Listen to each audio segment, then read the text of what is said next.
Xin chào các bạn, lại là mình, Ong Mê Phim đây. Chắc hẳn các bạn cũng đang tò mò về 49 ngày dưới địa ngục diễn ra như thế nào đúng không? Không biết mỗi sáng thức dậy có phải tắm bằng dầu sôi hay lăn qua sắt nóng không đây? 7 tầng địa ngục tương ứng với 7 trọng tội khác nhau, và ngay trước mắt chúng ta chính là cối xay đá, một trong những hình phạt tàn khốc nhất. Những vong hồn chen chúc trên cối phải chạy liên tục, nếu không sẽ bị nghiền nát thành thịt vụn. Đây là hình phạt dành cho những kẻ chỉ muốn hưởng mà không chịu làm. Kẻ phạm tội sát sinh sẽ rơi vào địa ngục lửa thiêu. Những kẻ chuyên buôn chuyện, đặt điều sẽ bị đầu trâu mặt ngựa kéo lưỡi. Kẻ tham lam quá độ sẽ bị nhốt vào địa ngục kính. Những ai phản bội sư phụ, lừa thầy phản bạn sẽ bị giam trong địa ngục băng. Còn những kẻ bất hiếu, chửi cha mắng mẹ sẽ bị đày vào sa mạc vĩnh cửu. Nếu có thể vượt qua cả 7 tầng địa ngục này, linh hồn mới có cơ hội đầu thai. Nhưng hàng ngàn năm qua, chỉ có rất ít người làm được điều đó. Bộ phim kể về những phán quyết và hình phạt nghiêm khắc ở 7 tầng địa ngục. Câu chuyện bắt đầu từ một vụ hỏa hoạn tại chung cư. Vì cứu một bé gái, lính cứu hỏa Kim Ja Hong đã rơi từ tầng 13 xuống đất. Dù đã đến giây phút cuối cùng, anh vẫn không quên sứ mệnh của mình là bảo vệ đứa trẻ trong lòng. Khoảnh khắc chạm đất, những ký ức trong anh bất chợt ùa về. Điều kỳ lạ là dù rơi từ độ cao như vậy, anh vẫn không hề hấn gì, không một vết thương, không một cảm giác đau đớn. Khi nghĩ rằng mình đã thoát nạn, Kim Ja Hong định hỏi thăm tình hình đứa bé, nhưng cha mẹ cô bé lại không hề phản ứng, như thể họ chẳng nhìn thấy anh. Đúng lúc này, một giọng nói lạnh lẽo vang lên sau lưng. Quay lại, anh thấy một nam một nữ mỉm cười chào hỏi. Họ tiến vào hiện trường vụ cháy, nhưng khi Kim Ja Hong vội nhắc họ rời đi, anh chợt nhận ra điều bất thường, người đang nằm đó, được cấp cứu, chính là anh. Nhìn đồng đội đau đớn đấm ngực, khóc nghẹn trước thi thể mình, Kim Ja Hong dần nhận ra sự thật, có lẽ anh đã chết. Người đàn ông lạ mặt lên tiếng, tiết lộ rằng họ chính là sứ giả địa ngục, có nhiệm vụ dẫn dắt linh hồn sang thế giới bên kia. Vì hành động hy sinh cao cả, Kim Ja Hong được công nhận là một linh hồn thuần khiết, điều hiếm có trong hàng trăm năm qua. Chiếc thẻ bài trên tay anh cũng chứng minh điều đó. Đốc Chun, một trong những sứ giả, phấn khích giơ ngón cái thể hiện sự tán thưởng. Nhưng Kim Ja Hong chưa thể chấp nhận cái chết. Nếu anh ra đi, người mẹ câm yếu ớt, bệnh tật của anh sẽ ra sao? Còn cậu em trai vẫn đang đi học, ai sẽ lo lắng cho cậu? Sự thật phũ phàng này khiến anh không thể dễ dàng bước qua ranh giới sinh tử. Đáng tiếc là địa ngục có quy định nghiêm ngặt, không cho phép vong hồn lưu lại nhân gian. Ngay cả một cơ hội chào từ biệt cũng không có. Một vòng xoáy khổng lồ đột ngột xuất hiện, cuốn lấy Kim Ja Hong, kéo anh rơi xuống lối vào địa ngục, giống như vô số vong hồn khác. Theo luật địa ngục, trong vòng 49 ngày, tất cả những người đã khuất sẽ phải trải qua 7 lần định tội. Chỉ những ai vượt qua cả 7 cửa ải và được phán vô tội mới có thể đầu thai chuyển kiếp. Tại đây, anh gặp được sứ giả Gang Jin. Vì Kim Ja Hong là một linh hồn thuần khiết, địa ngục không những ưu tiên xét xử trước mà còn sắp xếp 3 sứ giả làm nhóm biện hộ cho anh. Do anh hy sinh khi đang làm nhiệm vụ, xác suất thắng trong 7 lần luận tội lên đến 99%. Nhưng không ngờ, ngay khi bước vào, Kim Ja Hong đã gặp một trở ngại lớn. Trước mặt anh là địa ngục lửa, nơi trừng phạt những kẻ phạm tội giết người. Thông thường, việc xét xử sẽ diễn ra từ những tội nhẹ nhất đến tội nặng nhất. Nếu tội danh nhẹ nhất của anh là giết người, vậy thì những tầng địa ngục phía sau sẽ còn kinh khủng đến mức nào? Những phán quyết đáng sợ hơn đang chờ đợi họ. Bản thân Kim Ja Hong cũng vô cùng hoang mang. Một người lính cứu hỏa như anh chỉ biết cứu người, sao lại bị quy vào tội giết người? Gang Jin nhanh chóng lên tiếng giải thích. Địa ngục lửa không chỉ xét xử những kẻ giết người trực tiếp mà còn truy cứu cả tội giết người gián tiếp. Nếu một người vì lời nói của anh trên mạng mà tự kết liễu đời mình, thì anh cũng sẽ bị quy là có tội. Đây là lý do vì sao bạo lực mạng vô cùng đáng sợ. Mỗi lời nói tưởng như vô hại đều có thể trở thành bằng chứng khắc nghiệt trước tòa án địa ngục. Kim Ja Hong trầm tư suy nghĩ, cố gắng nhớ lại liệu trong đời trước mình có vô tình gây ra cái chết của ai hay không. Bất chợt, bệ đá dưới chân anh nứt ra, phía dưới là biển dung nham sôi trào, nơi đầy rẫy những vong hồn tội lỗi đang gào thét trong đau đớn. Họ là những kẻ phạm tội giết người khi còn sống, bị thiêu đốt vĩnh viễn, không bao giờ có cơ hội giải thoát. Những đôi bàn tay cháy xém vươn lên từ dung nham, cố kéo Kim Ja Hong xuống để chịu chung số phận đầy khổ ải. Là một nhân viên cứu hỏa, sứ mệnh cứu người luôn khắc sâu trong tâm trí Kim Ja Hong. Ngay giữa lúc anh định kéo một vong hồn lên khỏi biển dung nham, một tiếng gào phẫn nộ vang lên từ phía trên khiến anh giật mình buông tay.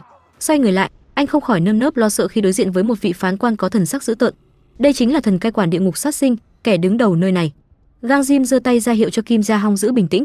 Đúng lúc đó, thần cai quản cất giọng tuyên bố tội danh của anh. Hóa ra, trong một lần làm nhiệm vụ chữa cháy, Kim Ja Hong đã từng bỏ rơi đồng đội. Khi đó, anh vẫn còn thời gian và sức lực để quay lại cứu người, nhưng vì thiếu quyết đoán, anh đã lỡ mất thời gian vàng để giải cứu, dẫn đến cái chết của đồng đội.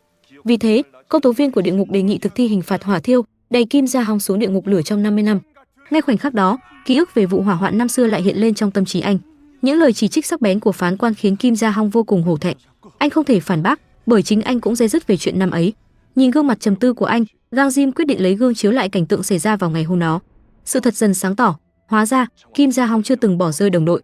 Ngược lại, anh đã liều mạng kéo đồng đội ra khỏi đống đổ nát. Nhưng do nửa thân dưới của người đó bị bê tông đè chặt, không thể di chuyển, nên chính đồng đội của anh đã chủ động bảo anh hãy ưu tiên cứu những người khác ra ngoài trước.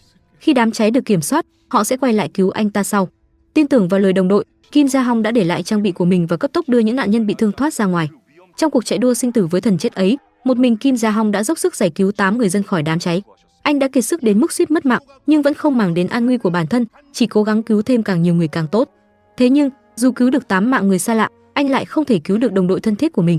Khi chung cư sụp đổ hoàn toàn, mọi cơ hội quay lại cứu người đều tan biến.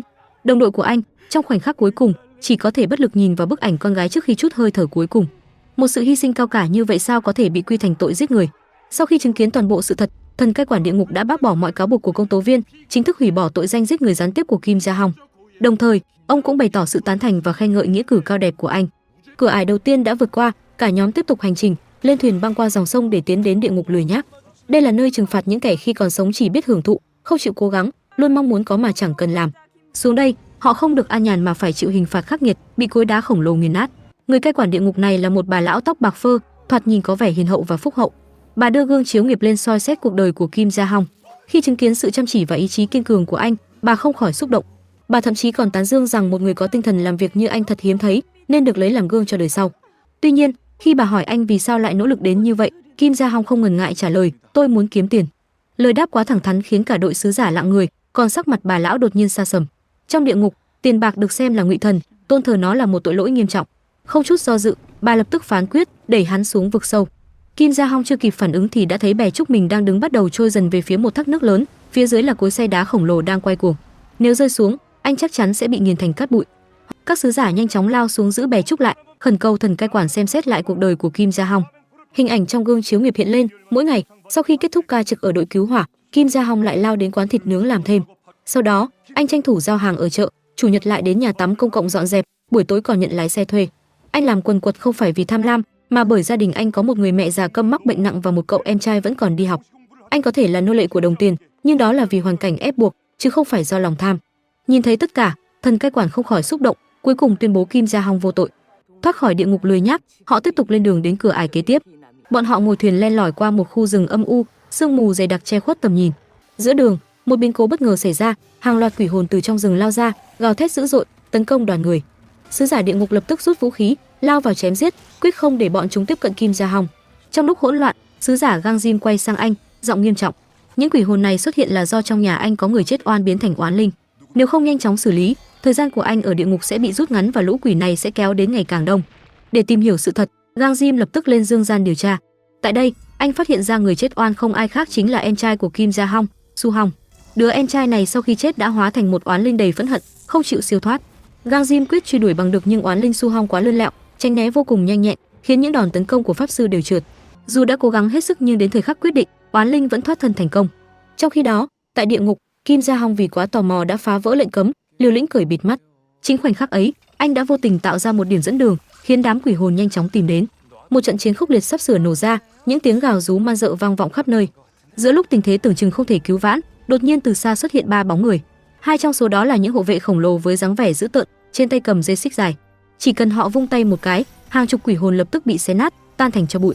Tiếng gào thét của đám quỷ vang vọng khắp địa ngục nhưng chẳng mấy chốc, chúng đã hoảng sợ đến mức bỏ chạy toán loạn. Người đàn ông đứng giữa hai hộ vệ ấy chậm rãi tiến lên, ánh mắt sắc lạnh quét qua mọi thứ, bầu không khí như ngưng đọng lại.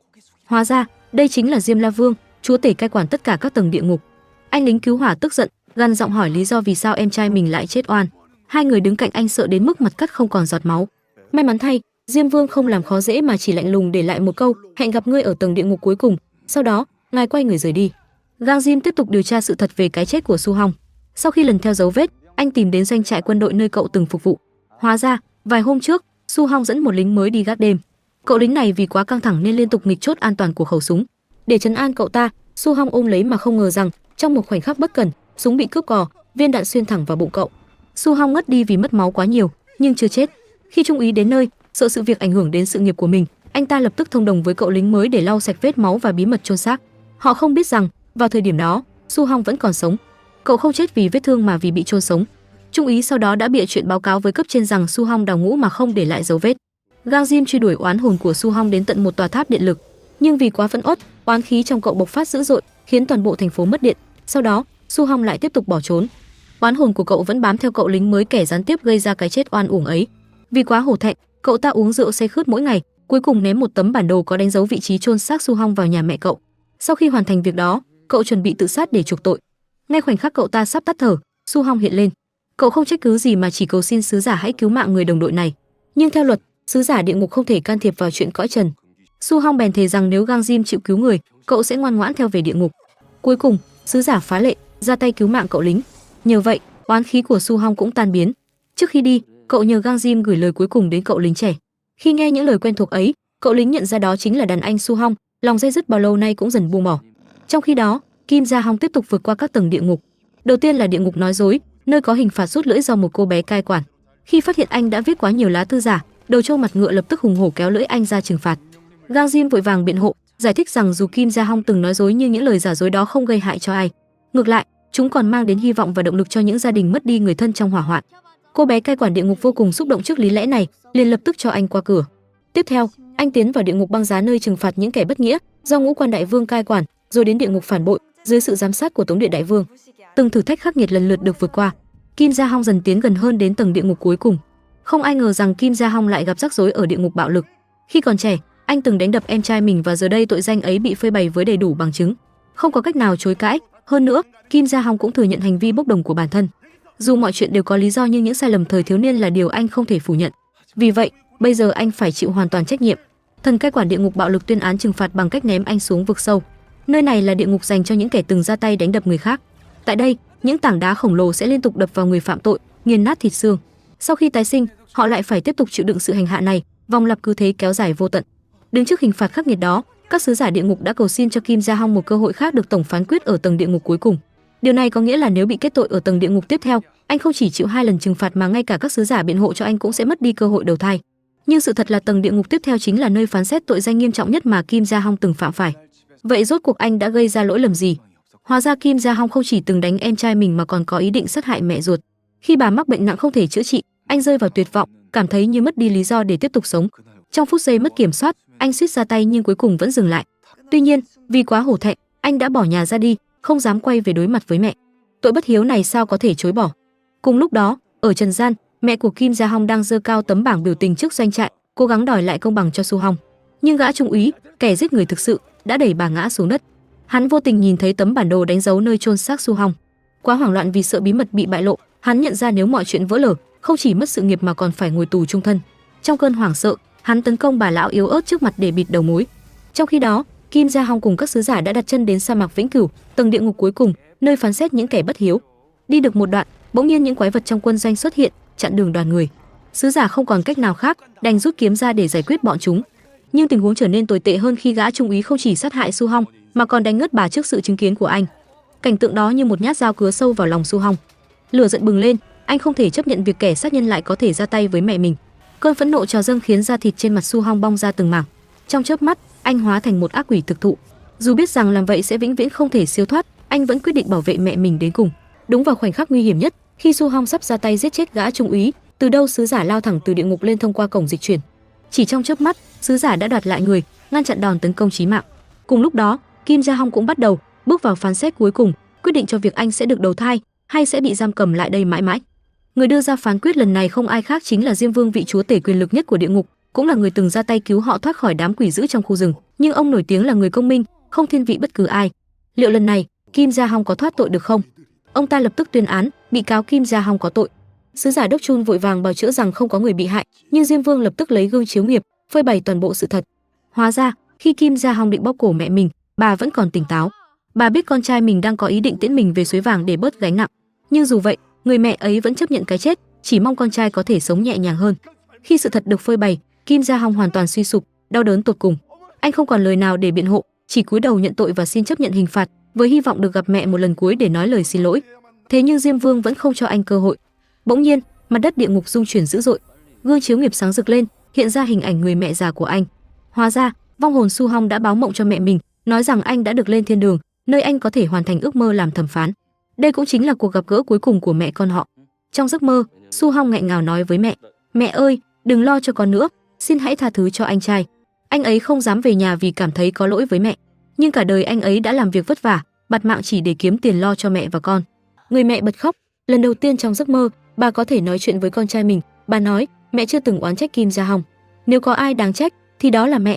Chính mẹ đã không cho các con một cuộc sống đủ đầy. Nếu có tội, mẹ nguyện nhận hết. Chính nhờ sự tha thứ thật lòng của người mẹ, địa ngục không còn lý do để truy cứu Kim Gia Hong nữa. Diêm Vương xóa bỏ bản án, phán rằng bị cáo Kim Gia Hong vô tội, lập tức được đầu thai chuyển kiếp. Sau đó, Ba sứ giả hộ tống linh hồn của người thuần khiết thứ 49 chính là Su Hong lên đường đến Quỷ Môn Quan, nơi anh sẽ được đầu thai cùng thần. Nhưng giữa đường, họ bị binh đoàn địa ngục chặn lại. Bọn chúng cho rằng oán hồn như Su Hong đáng lẽ phải bị tiêu diệt. Không thể chấp nhận sự ngang ngược này, sứ giả Gang Jin và đồng đội lập tức rút vũ khí, sẵn sàng mở đường máu. Bộ phim đến đây là hết. Cảm ơn các bạn đã ủng hộ kênh. Nếu thấy hay, hãy like, bình luận cảm nhận về bộ phim và đăng ký kênh để theo dõi những video tóm tắt phim mới nhất. Hẹn gặp lại các bạn ở những tập tiếp theo.